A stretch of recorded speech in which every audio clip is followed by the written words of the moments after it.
গুম ঠেকাতে র্যাবের বিলুপ্তি চায় কমিশন অফ ইনকোয়ারি। ডিজিএফআই সহ সব গোয়েন্দা সংস্থায় সংস্কারের সুপারিশ তাদের। এবং এই বিষয়ে আলোচনা করতে আমাদের সাথে যুক্ত আছেন আন্তর্জাতিক সম্পর্ক এবং নিরাপত্তা বিষয়ক গবেষক বিশ্লেষক অবসরপ্রাপ্ত মেজর রেজাউল করিম। আপনাকে স্বাগত জানাচ্ছি ইন্ডিপেন্ডেন্ট সংবাদে। এবং প্রথমেই যেটা জানতে চাইবো যে র্যাব বিলুপ্তির সুপারিশ করেছে গুম কমিশন, আর সরকার কি সেটা করবে বলে মনে করেন? ধন্যবাদ আপনাকে। এটা সম্পূর্ণ একটা রং ডিসিশন। কারণ বিষয় হচ্ছে, এই র্যাব সৃষ্টি করা হয়েছিল কেন, বা ডিজিএফআই সৃষ্টি করা হয়েছিল কেন? এটা দেশের স্বার্থে, দেশের ভালো কাজ করার জন্য। এবং আপনি খেয়াল করে দেখেন, 2004-05 সালে যখন র্যাব কাজ করে বাংলাদেশে, তখন কিন্তু র্যাবের কারণেই বাংলাদেশে অনেক এস্টাবলিশড সন্ত্রাসীদের দূর করা, দমন করা সম্ভব হয়েছিল। সেই বাংলা ভাই, মুফতি, হান্নান সহ অনেকের ব্যাপারে যে অ্যাকশন নেওয়া হয়েছিল। বাট বিষয়টা র্যাব হচ্ছে একটা প্রতিষ্ঠান, র্যাব কোনো ব্যক্তি না। ডিজিএফআই একটা প্রতিষ্ঠান, ব্যক্তি না। এই প্রতিষ্ঠানকে চালায় ব্যক্তিরা।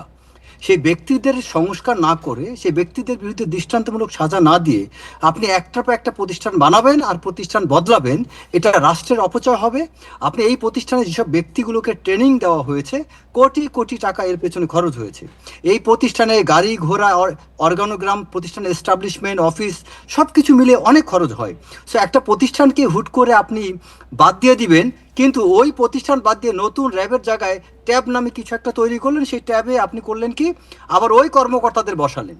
তার মানে যারা প্রতিষ্ঠানকে চালাচ্ছে, সেই পলিটিক্যাল ক্রাইম যারা করেছে, ক্রিমিনালদেরকে আপনি সংশোধন না করে, তাদেরকে আপনি অ্যাকশন না নিয়ে, প্রতিষ্ঠান যতই বদলান অপরাধ চলতেই থাকবে। সো প্রতিষ্ঠান বদলানোটা এটা হচ্ছে একটা অজুহাত। বরং আমি মনে করি এটা র্যাবের, মানে একটা প্রতিষ্ঠানের উপর দায় চাপিয়ে দিয়ে আপনি অপরাধীদেরকে আপনি মুক্তি দিয়ে দিলেন। আর যদি আপনি প্রতিষ্ঠানকে বাঁচিয়ে রেখে অপরাধীদের শনাক্ত করে বিচার করেন, সেটা হবে অ্যাকচুয়াল রিফরমেশন। আর আমরা সেই রিফরমেশন না করে ডক্টর মোহাম্মদ ইউনূসের যে সরকার যে জিনিসগুলো করছে, অনেক কিছু লোক দেখানো কাজ করছে, এবং এটা আই ওয়াশ। বেসিক্যালি আমাদের দেশে কোনো কিছুই কিন্তু ঠিকমতো হচ্ছে না। আপনি মিডিয়ার স্বাধীনতার নামে আপনি যে কথা বলছেন, অ্যাকচুয়ালি কি মিডিয়ার স্বাধীনতা পাচ্ছে? মিডিয়ার স্বাধীনতা পাবে কখন? যখন ডক্টর মোহাম্মদ ইউনূসকেও সমালোচনা করতে পারবে, বা এই সরকারের বডিকেও সমালোচনা করতে পারবে। বাট আপনি খেয়াল করে দেখেন, আপনার অনেককে বিরুদ্ধে মামলা দেওয়া হয়েছে মিডিয়ায় কিছু কথাবার্তা বলার কারণে।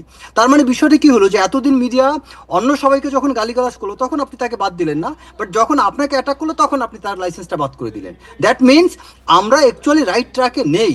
ঠিক একইভাবে র্যাবের ক্ষেত্রে তাই হচ্ছে। র্যাব বাতিল করা, ডিজিএফআই বাতিল করা, এটা কোনো সমাধান না। এবং যে সমাধান হবে, সংস্কারের কথা বলা হচ্ছে, ডিজিএফআই সহ গোয়েন্দা সংস্থাগুলোর সংস্কার চেয়েছে হ্যাঁ, এখন কমিশন, সংস্কারটা যেখানে কিভাবে হবে? জি সেটাই জানতে সংস্কারের তো চাচ্ছি, এই অনেকগুলো ওয়ে আছে। সংস্কারটা আসলে কে করবে? হ্যাঁ, এক্স্যাক্টলি। আপনি কাকে দিয়ে করাবেন? যাকে দিয়ে সংস্কার করাবেন, সেই ব্যক্তি উপযুক্ত ব্যক্তি কিনা, এবং সেই ব্যক্তি আগের দোসর না কোনো সন্ত্রাসীদের সে এলাই, এটা জানা জরুরি। সো আগে আমাকে সংস্কার করার পূর্বে যে ডাক্তারকে দিয়ে, বা যে ইঞ্জিনিয়ারকে দিয়ে, বা যেই টেকনিক্যাল এক্সপার্টকে দিয়ে আমি এই কাজটা করাবো, সেই ব্যক্তির গ্রহণযোগ্যতা, তার তার অ্যাকসেপ্টেন্সটা আমাকে যাচাই করতে হবে। তার কোয়ালিফিকেশনস, তার এক্সপার্টাইজ, এগুলো আমাকে যাচাই করতে হবে। এটা বুঝে দেন সত্যিকার অর্থে আমি স্বচ্ছতার সাথে একটা পরিবর্তন অ্যান্ড রিফরমেশন আমি আনতে পারবো। এবং আইন শৃঙ্খলার দায়িত্ব থেকে কিন্তু সশস্ত্র বাহিনীকে সরাতে বলা হয়েছে, সেটা কেন? না, এটা এটা একটা রং ডিসিশন। আপনি সশস্ত্র বাহিনীকে আপনি আইন শৃঙ্খলা দায়িত্ব থেকে সরাবেন।